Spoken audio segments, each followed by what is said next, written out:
Ladies and gentlemen, it's a pleasure to introduce Mr. Aloe Blacc.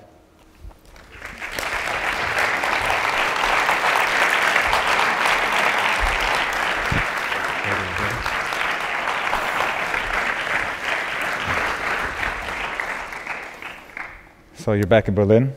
It's not your first time here, obviously. How long have you been coming here for, actually? I've been coming to Berlin since 2002. Wow. Okay. And other than the great weather that's here all the time, what is it that attracts you here, actually? What attracted me here first was hip-hop.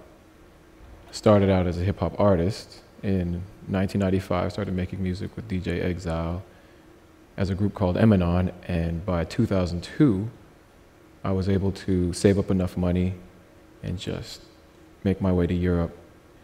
I was initially invited to do a 4-show tour around France. But there were some local LA hip-hop artists that were touring through Germany and other parts, and they had about 25 other dates. And one of their artists wasn't going to go on the tour, so there was an extra seat in the splitter van, and I'm talking like a 9-seat splitter van with no reclining chairs. And then there was one extra bed in on the hotels. So I asked them if I could join the tour, and they said, that's all right, but we can't pay you anything because you weren't scheduled to be in the economy of this tour. So I said, that's fine, I just need to get out there and share my music. Mm. And we had a fantastic, 25 or so city tour throughout Germany, Austria, Switzerland, and the 4 dates that I had in France.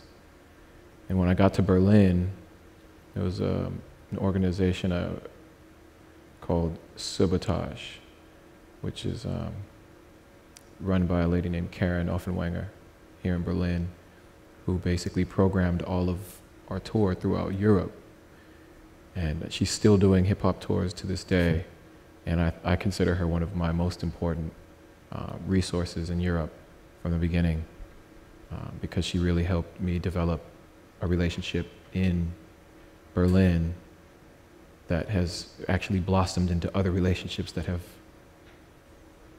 in a large way, supported my development in the music industry worldwide, because a lot of it stems from what happens in Germany.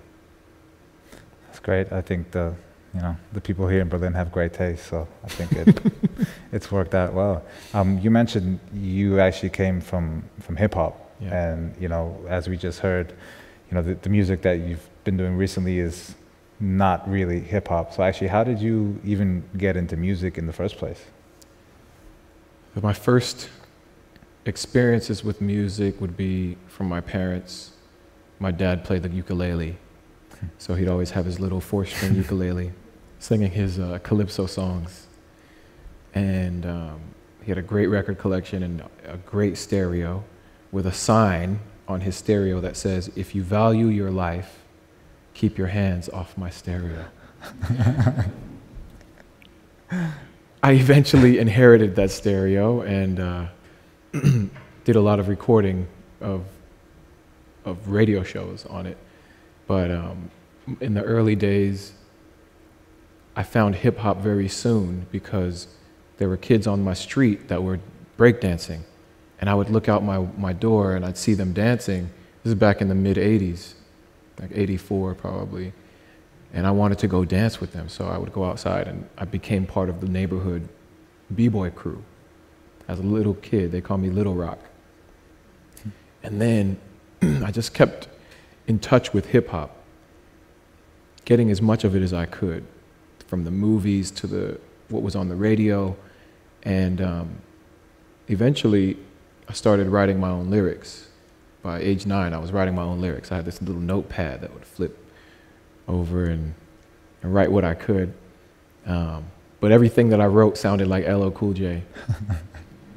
Maybe because my dad bought a LL Cool J tape early on, and I would just study everything, memorize it from back to front. It's not really the best material for a 9-year-old to be rapping about, but it was my training grounds. And a few years later, I met DJ Exile. He was in the neighborhood. He was looking for an MC to record with on his mixtape. And one of my friends said, you know, I'm not really a rapper, but I know this other kid who could really do it.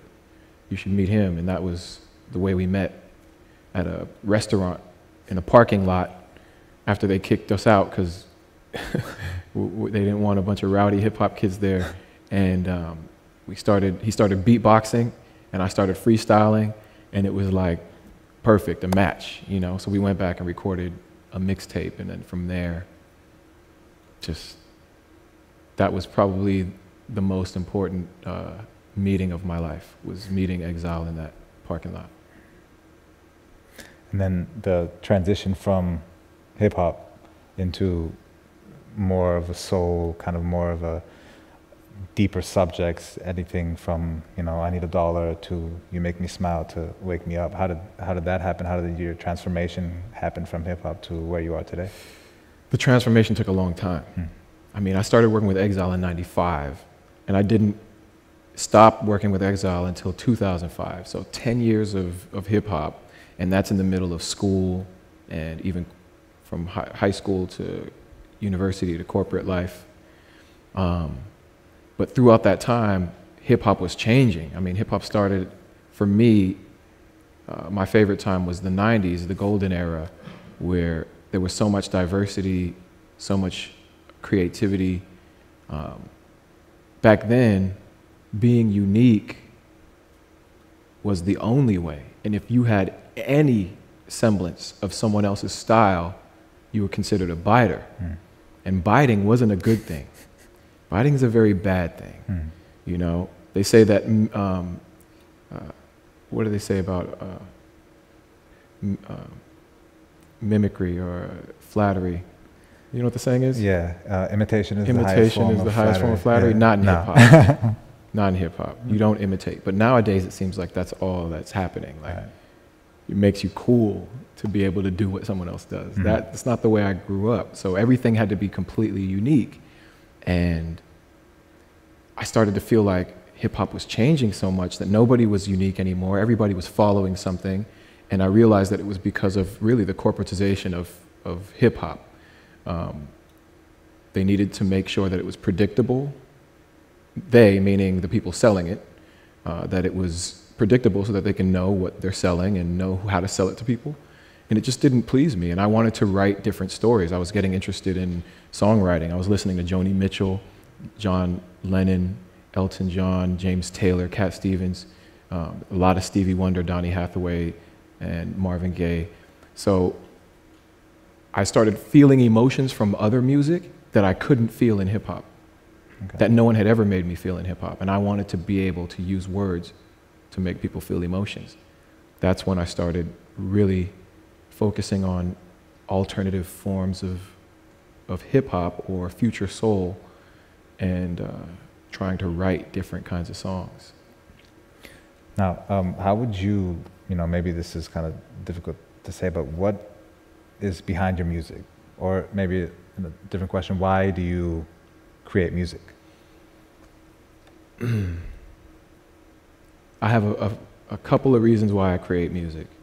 There's one reason is I can't not create music. It's really difficult to not create music. I kid you not, I'll be on an airplane, like sitting right next to somebody, and an idea comes to me and I feel so trapped because I just want to sing really loud because I've got this idea, and if I lose it, millions of people will miss out on this opportunity to hear this idea. And that's no joke. That's the story of Wake Me Up. I was on an airplane flying from Geneva to LA, and I had this concept, and I just thought to myself, I need to write this down. I'm sure I had a melody to it that was different from the one that you hear now, but at the very least I wrote the words in my phone. But sometimes I turn on my phone and turn on the record button. I start singing to myself on the airplane, and I get strange looks at people like, what are you doing on the phone on the airplane? supposed to turn that off. But no, I'm not talking to nobody. I'm talking to myself. Actually, I'm talking to the world. Yeah. Yeah, I've seen this. We were in the elevator, and he just started singing, and it was, it was great, but it was surprising. You mentioned "Wake Me Up," and you said the version we kind of all know today is different than the one, the original version. How did that whole thing happen? Maybe you can tell us the story of that whole. Oh, sure, song. Yeah. A lot of my fans think it's strange that I would do a dance song, but I think so. Historically, like my progression has included a whole lot of different genres, and so for me it was no problem. When I got the phone call, Avicii was looking for a soul artist to sing on his album, and he asked Mike Shinoda, who he was working with in a session, if he knew anybody, and Mike suggested you should call Aloe Blacc. Like that's a soul artist to sing on your album. So Avicii contacted me, and we went to the studio to record a couple of songs. One song was written by Mac Davis, who was a very accomplished songwriter, used to write for Elvis Presley and others. And another song we just kind of wrote at the moment in the studio. And so that gave me a real understanding about how Avicii works, and he got an understanding about how I work. And a couple weeks later, he was in the studio with Mike Einziger from Incubus. And Mike had come up with a nice guitar chord progression that they felt was something to build on.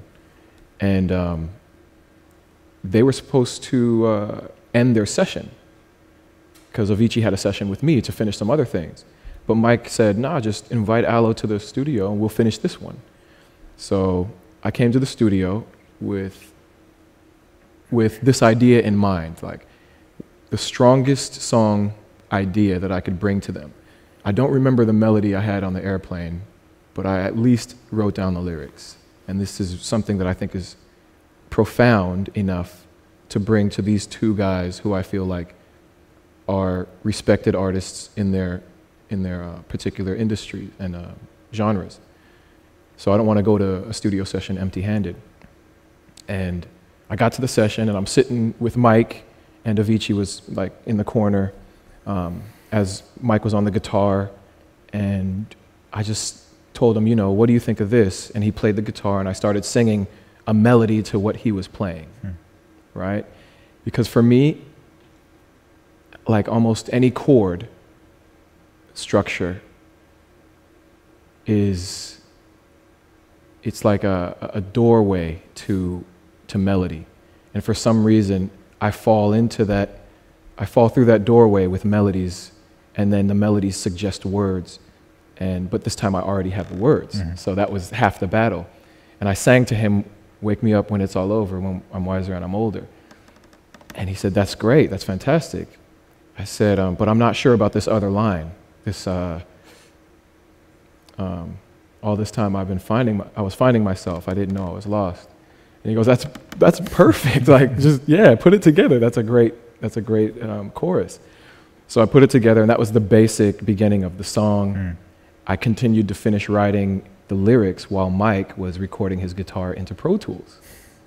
So he's there recording his guitar into Pro Tools. I'm finishing the lyrics, and then all of a sudden, as soon as he was done recording, I was also done with my lyrics. And so I said, "Perfect, let's go in the booth." I went in the booth. I recorded the lyrics to what he had put into Pro Tools. And I did a bunch of different takes, and Avicii was like, "Okay, Aloe, I really like take number 3. Why don't you do that one again? Or I really like take number 7. There was something you did at the end. I want you to do that again." So it was really a nice collaborative effort, and we gave that acoustic recording to Avicii, and he made a fantastic dance hit out of it. Yeah. So I always appreciated that acoustic recording, because when I drove home listening to that CD before Avicii made his mix of it, I felt like it was a powerful song. I felt like I was doing something that would make my heroes smile. I felt like that. I didn't know if it would make them smile. I didn't know if it would make anybody else in the world smile. But I just, when I'm making songs, I know if I feel good, that's all that matters. So it actually wasn't your intention to make a dance hit at first? It's not my intention to make a dance hit. It's my intention to make an amazing song. We can remix it any way. We can do a salsa mix. We can do a reggae mix, which Avicii's done. We can do a broken beat mix or a house mix. And in this case, an acoustic song became a house mix. And that was the vehicle for the world to become aware of this song. Any other way, I don't know if it would have had that kind of presence. You know? What does "wake me up" mean? I mean, what do we need to be waking up from, and into what? What are we waking up to? Well, there are so many issues. But for me, the most important thing is harmony. We need to be woken up to be a more harmonious and loving people. And I know we all feel like we are. I feel like I am. But I feel like there are others who may be just a bit mistaken about how loving and harmonious they are. Namely, world leaders who are oppressing their people.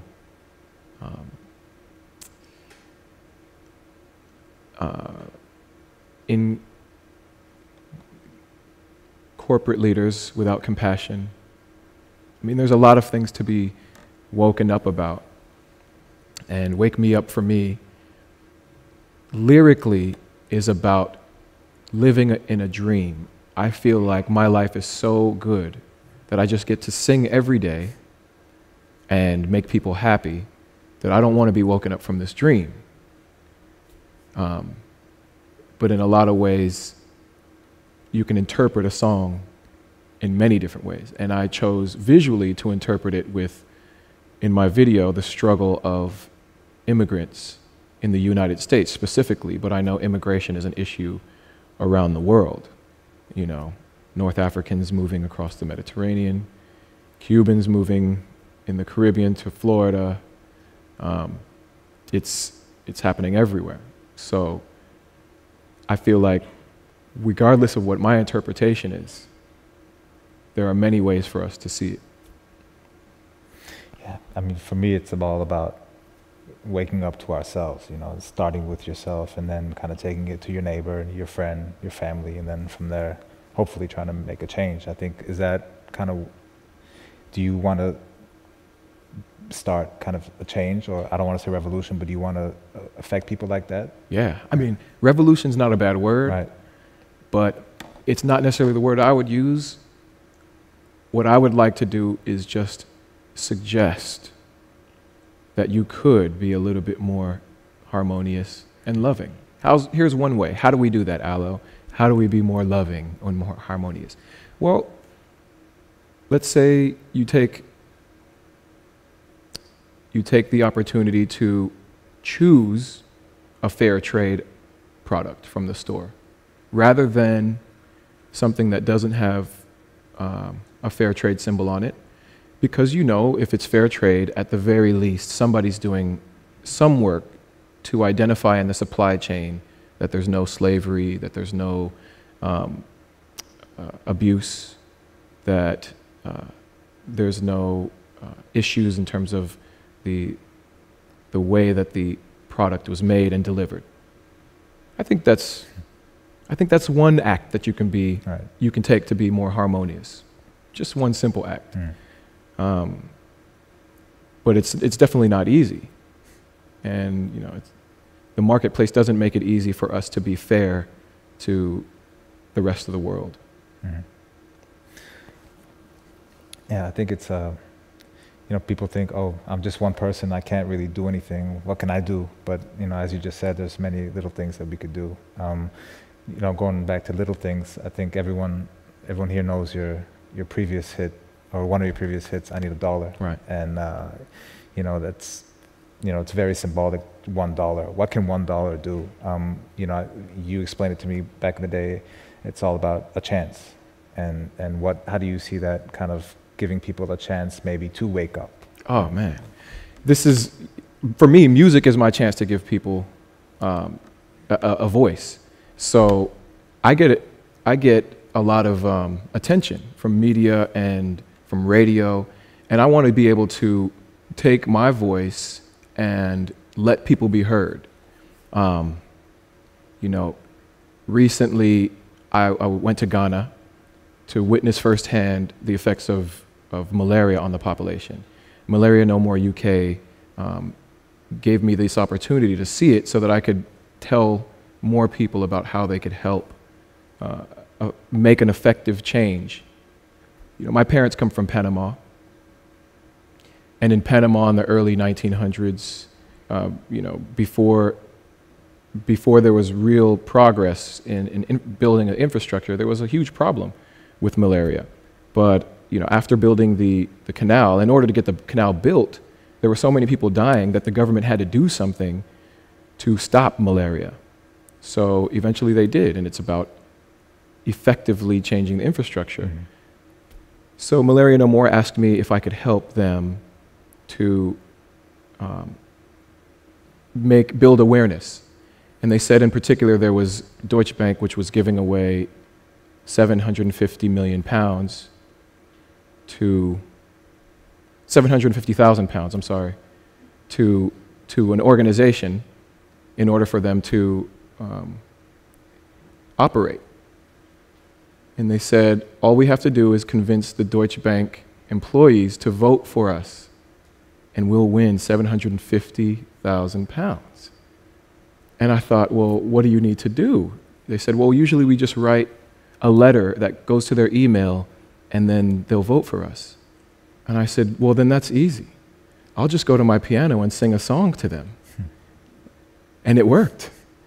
They won 750,000 pounds from Deutsche Bank to operate their business to help end malaria in Ghana.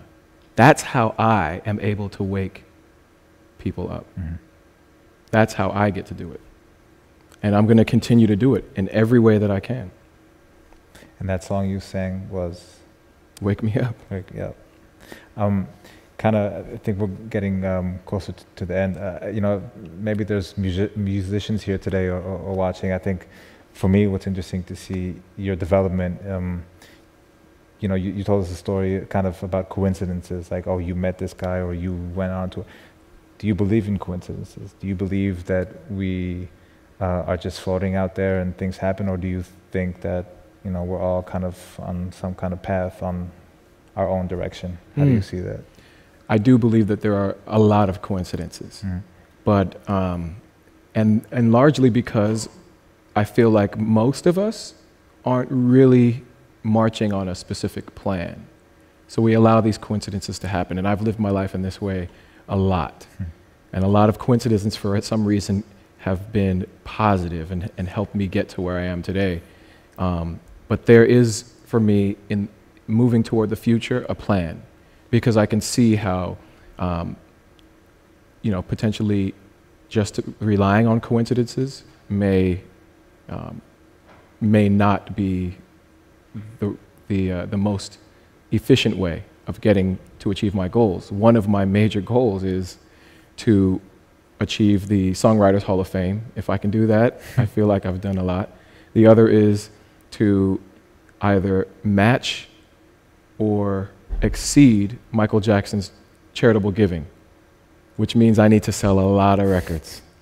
And in order to sell a lot of records, I can't just let coincidences happen. I got a plan. So, you know, my goal is to work at my songwriting and even my business, how I conduct my business. So you don't feel satisfied? You're still working every day on kind of perfecting your skills? Or do you rely on talent? Every day perfecting skills. Every day I'm working this puzzle of how do I put words together to draw emotion out of people in a way that's going to affect them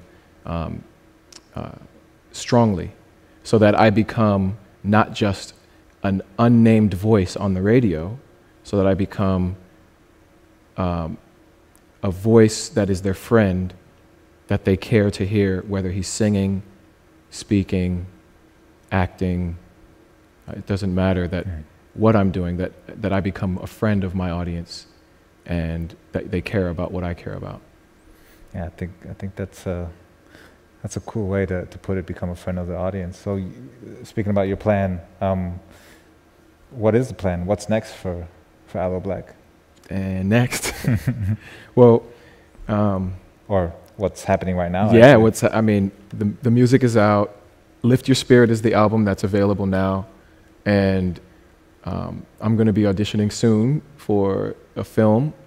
I try to play a small role in the James Brown story, which, James Brown is one of my idols, and I appreciate his music, but also his business savvy, and he really changed the music industry in a positive way. So I'm hoping to do the same. Mm-hmm. You mentioned Michael Jackson. I came across a performance you did, I think here in Berlin, where you performed Billie Jean in a very unique kind of acoustic setting. Maybe you can talk a little bit about that for a couple minutes. Yeah. I was approached by an art conglomerate here called Made in Berlin, and they put together a fantastic art space where all kinds of different curated activities happen. And in this particular one, I was invited to sing with a string quintet, and the music that they played was an interpretation of music from my Good Things album, songs like Dollar and Loving You's Killing Me. And there was a third interpretation that happened, or another interpretation that happened by an artist by the name of Jabo, who painted his interpretation of the string quintet's interpretation of my song. So it was just like a succession of inspiration. And we had a fantastic night where we performed to an audience sort of like this, just acoustic with strings. And it's online, actually, right? Yeah, it's online for everyone to see. It's a wonderful presentation with Made. And I think it's a fantastic moment that I had in Berlin that, for me, will live forever. Well, I think I had my chance to ask what I wanted to ask him. Now it's up to you guys to, ask him. He doesn't bite. But I don't bite. That's a hip hop rule. It's a hip hop rule. You said that before. So, if there's any questions, please just raise your hand, and the guys will come over with the mic. I think back. Okay. Which of contemporary artists do you admire? There's a fantastic artist from Spain named Buika. If you have not heard of her, I suggest you look her up right now. You can put it in your phone as a remembrance. Buika. Her voice is fantastic, and she's singing in Spanish, so if you don't know Spanish, it doesn't even matter. There's a fantastic artist from the US named Gregory Porter. I consider him one of the best voices in jazz and R&B right now. A great singer-songwriter from England named Michael Kiwanuka. Brilliant, brilliant. I put these guys at the top of my list, and just a couple nights ago, I was here in Berlin. I went to an intimate performance by an artist named Fetsum, F-E-T-S-U-M.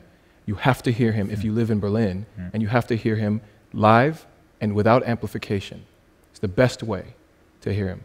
Trust me, you will not be disappointed. I agree. Yep, back there. If you would be lost on an island and had only 5 songs to choose for the rest of your life, what would it be? Right. Okay. Number 1, we're going to start with, there's a song called The Parasite by Eugene McDaniels. Eugene McDaniels was a fantastic soul singer. He was also sort of a psychedelic soul jazz artist. And he wrote very political music. The Nixon administration banned his albums from the shelves. So it was very difficult for him to become popular, but I found it, and I'm going to make him as popular as possible. That was one song. Another song would be the Donny Hathaway version of A Song for You. It's written by Leon Russell, originally performed by Leon Russell, but Donny Hathaway's version to me is the most beautiful version of the song, and pretty much the one that everybody around me knows. Another song would be the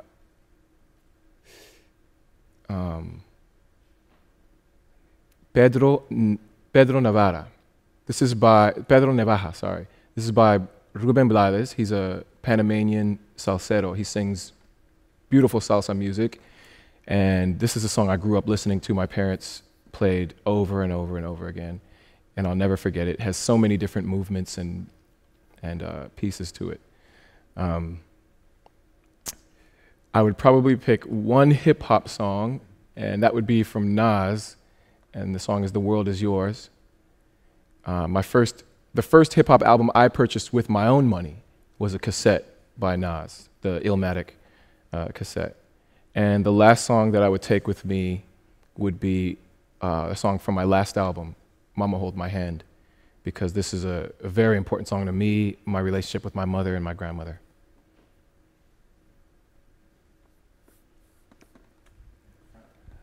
At what age did you decide to become a musician? Age 9, I started playing the trumpet. I didn't want to sit in the regular class with all the other kids doing music programming that was just kind of boring. And so I asked my mom if I could join the school band, and she got me a trumpet, and I started playing with the other musicians in school. It eventually increased my knowledge about how to read music, write music, play music, and hip-hop took me in a completely different direction, but I was lucky to have a real musical foundation.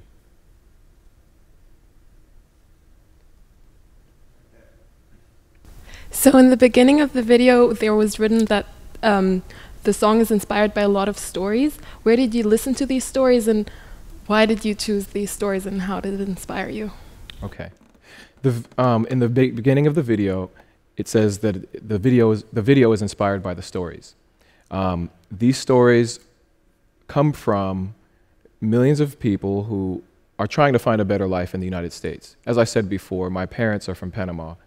They left Panama to move to the US so they could find work, because in Panama, there was no civil rights movement. Some people don't recognize, but there are black folks throughout all of the Americas, and North America, the United States in particular, had a civil rights movement.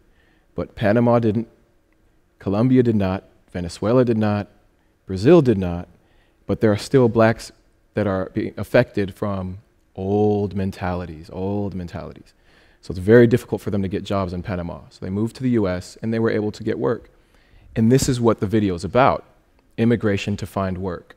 It's what immigration is generally about, trying to find a better life for your family. And that's why I think it's a really important topic, because I wouldn't be here to talk to you today if the system didn't work for my parents. I'm just trying to figure out how we can keep the discussion going so the system can work for millions of other parents with the same dreams for their kids. We got time for 2 more. So, right here. Will we ever hear you singing in Spanish? You will. As a matter of fact, if you go on iTunes, you can hear it now. On my the 2 albums ago, Shine Through album, I did a Spanish version of John Legend's Ordinary People. Do you remember the song? And there's also another Spanish song that I did from my childhood that I covered. So you definitely hear me singing in Spanish. And in the future as well, yes, you will. Last one. Mm-hmm. So hearing which musical career you had from the styles from trumpet over hip hop and everything, do you feel that now you've settled into your style, or do you think you're still evolving into something maybe completely different in the future? Very, very nice question. I feel like I'm finally reaching the voice that I want to present for the rest of my life. I've tried everything, and not everything worked. But now I think I know how to use my voice. I wasn't really trained to be a singer. I had to learn it and it took me a few albums to figure it out. But seeing the tremendous response around the world to Wake Me Up, and nobody knowing that it's my voice, is a real indicator that this is where I belong. Thank you. Aloe, thank you very much. Now we all know that, you know, it's him, that's his voice on the song that we all know. Thank you for your time and your questions. Aloe, thank you very much. Thank you. And thank you.